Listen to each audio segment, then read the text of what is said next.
Check.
I'm the only one hanging around the cage down there trying to get somebody. My people.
Did they say anything to you after he told you to come in? He asked me how long would it take to get there, going less than 5 minutes. All right.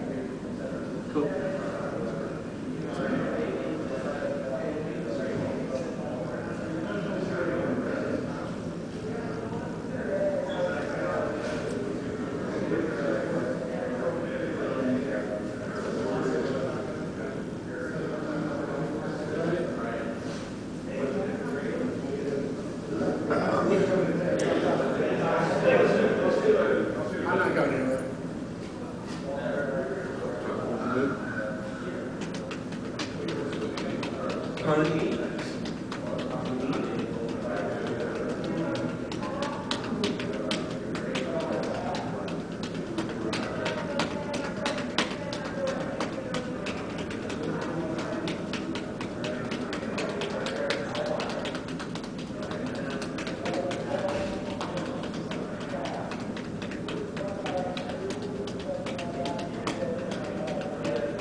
This is Gaston from HCO Gaston. here in Miami. Morning, man. Good to see you. So, you know, Fantastic.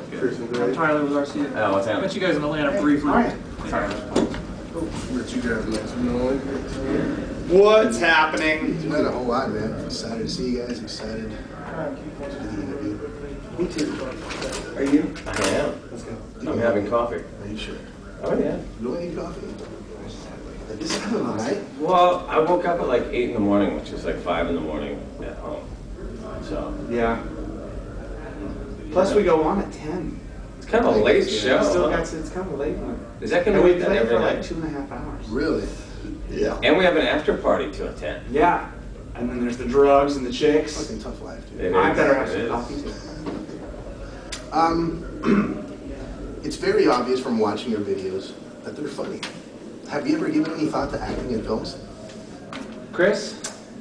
No big offers on the table for that yet, but we'll see. You know, I'll tell you who the secret weapon is in this band. The true thespian, Mendel. Nate Mendel. In every video that we do, I'm just a ham, so I look like an idiot. And Taylor's usually lost and confused. Chris is good. Chris has had some hardcore roles. Workman-like He dives performance. into the role. But Nate somehow pulls it out. Yeah, I don't know if they ever went up yet, but they did like an outtake sort of clip of each character from the Long Road to Ruin video, and the Nate shit on there was pretty wins. tight. He had some good stuff. For sure. Nate's kind of like a blank canvas. How do you guys come up with the ideas for the videos?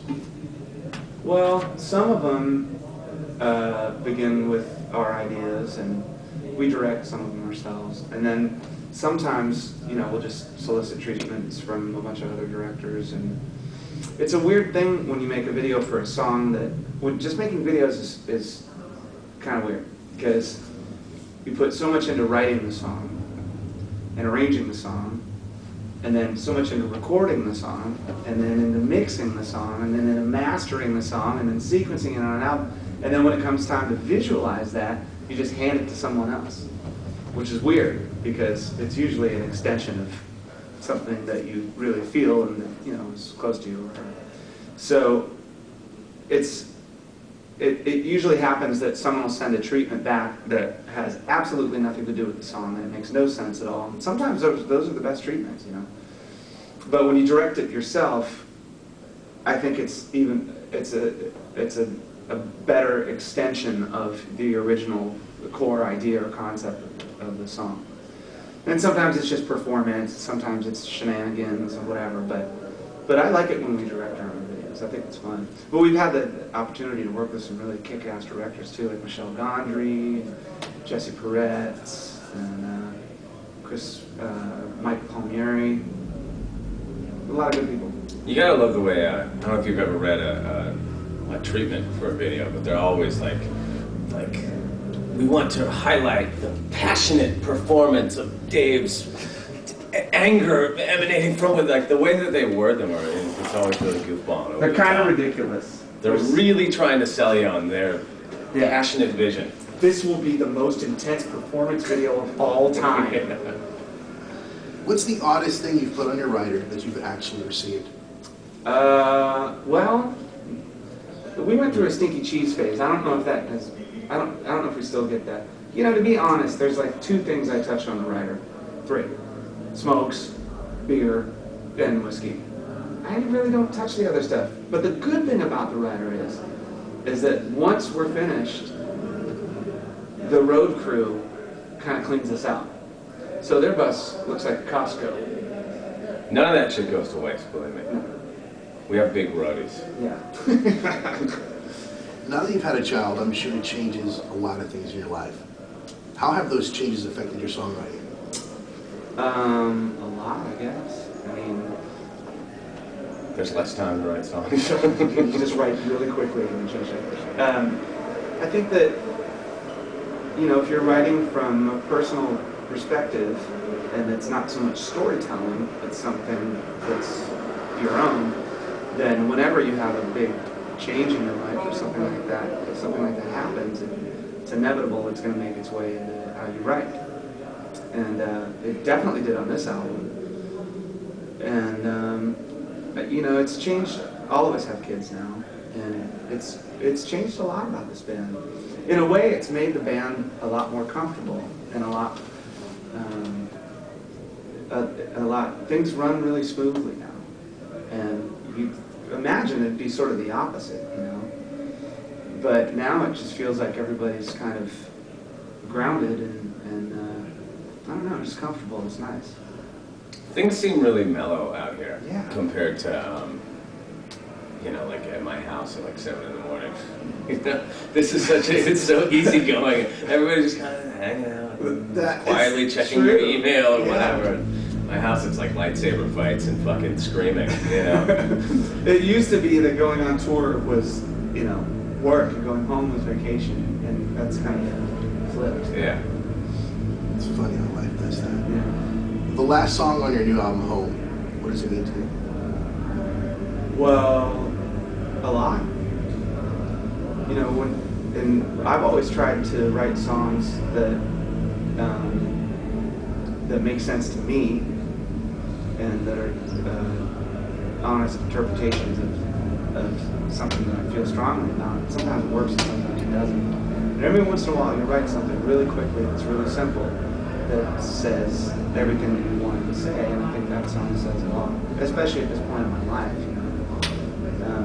And it's not so much just about my house or something, it's like the concept of stability or security and you know, feeling like you have a home where I didn't have a this time. I was just kind of moving around. When you guys write music together, how do you know when you have an ass-slapping hit on your hands? Well, I guess when the ass slammers come around, you just know. I don't think we ever think of it as like, nobody's ever said like, that is a hit. No, that You know, like you never have that conversation, but you can tell when something's working. It gets your toes tapping. And it feels good to get an ass slammer every once in a while. I mean, Who doesn't like an ass? everyone loves an ass slammer. And so yeah, when you get one of those on your hands, it feels good. It's a good time. I love it. If you guys weren't world famous musicians, what would you be doing? I would. Haberdasher. Yeah. I don't know. Labor, you know, working a job. I never had any sort of like career ambition to be a lawyer or a doctor or anything like that. I honestly don't know what I'd be doing. The last job I had was a record store. No, a furniture warehouse. Yeah. I never had a job I particularly liked. You know, I worked in a lot of offices and did shit like that. So hopefully not that. Anything but that. Yeah. Something already creative, I'm sure. Yeah. Or weed. So you can always sell weed. There's always Because weed. you make a lot of money doing that. That's true. Yeah. Good markup. Totally. I was fortunate enough to catch you and Pat Singer performing back together in '93 with Nirvana. What's it like to be playing again with Pat Singer? Well, Pat and I have known each other a really long time now, and it's funny because you know a lot of time has passed, but you sort of feel the same. And just as when people grow older, as you're about to turn 40, people ask if you feel old. You don't. You feel like the same person. You're just older. It's the same feeling when you're playing music because you know he's the same guy he was back then. It's like 15 years ago.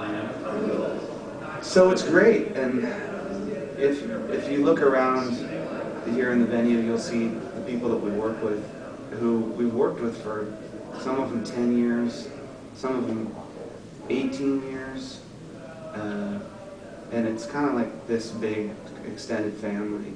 And we've all been traveling with each other so long that it's nice to feel like you're all really connected and not just here just to play a show and go home. And yeah, Pat definitely feels like that. You know, he's a part of it's a big extended family for sure. That's awesome. You have John Bonham's tattoo, or at least his symbol tattooed on your arm, just like your. Oh, right on. Wow. Do you have any other bands that you idolize to the point where you'll have another band's tattoo on your body? Well, I have a FOO FIGHTERS tattoo. I guess I idolize us. I envious. No, I don't know. I mean, there's every once in a while where you see some band. There's this band called Trouble, Well, there are a couple bands, metal bands that I was really into when I was a teenager. I'd still listen to today. A band called Trouble that were from Illinois, outside of Chicago. They were so killer. They're still playing. Kind of like this real dirgy Sabbath, Beatles stuff. Killer. Their logo was so badass. That's the tattoo I wanted when I was young. And then there was a band called Celtic Frost, who were from Switzerland, and they were one of the first like kind of death metal bands. Their logo was badass too. I love the bands. I'm glad I didn't get the tattoos, but you know, the Zeppelin thing meant a lot more to me than just, you know, a logo. Could you share your thoughts about The Pretender? What's the song about? Can you give me a little insight? Well, without getting too specific, I think The Pretender, you know, it's not unlike the song Best of You, where it's writing from the perspective of someone who's being taken advantage of, you know? And so you can, you know, you can feel that a lot of different ways in your life and apply that to a lot of different situations. But basically that, you know, feeling like you're being fucked over by your government or maybe someone else. Just the man. Or the man. Just the man. The man in in general. general. Yeah, just the man. However the man applies to your Fuck life. the man, you know what I mean? It's one of those songs. I got one more question. If you can play drums for any band, not including Led Zeppelin, because that's just a fucking given, what band would you be in?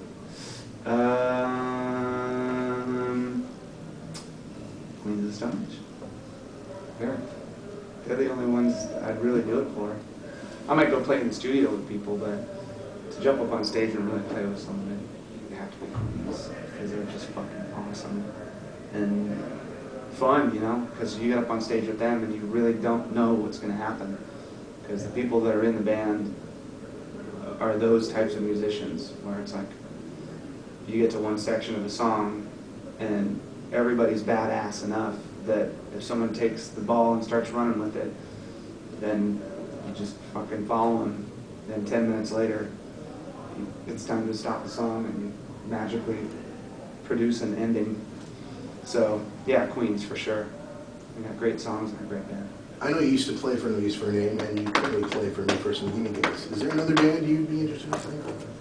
I mean, there's all kinds of bands. You know, if Jawbreaker ever got back together and wanted to add a second guitar player, I'd be like, hey, Blake, give me a call. But yeah, I think that's part of like your childhood fancy. You know, fantasize about playing guitar.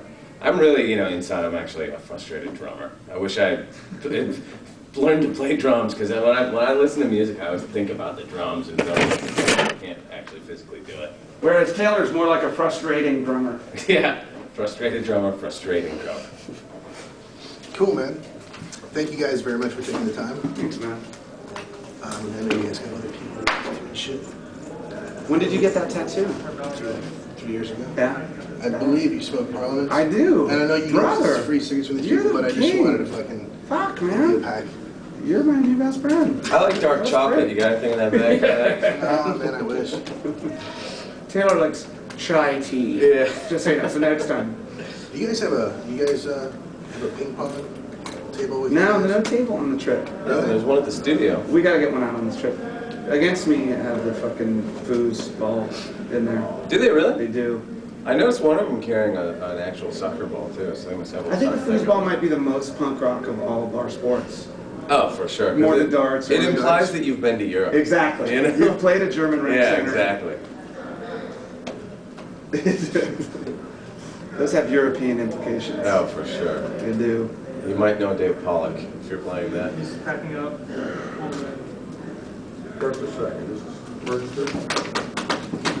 See you guys at the meet and greet. Hey man, thanks for the smokes. Not a problem. Those go a long way. Fucking midnight when I run out. What's going on with my booger snots? I have one booger that's in like 20 pieces. Mmm. Just wanted you to know, in case you're worried. You looking for me, Ronnie? I wanna know what love is. I'm glad we're not going on at 8. Yeah, it's like real like concert time, like old school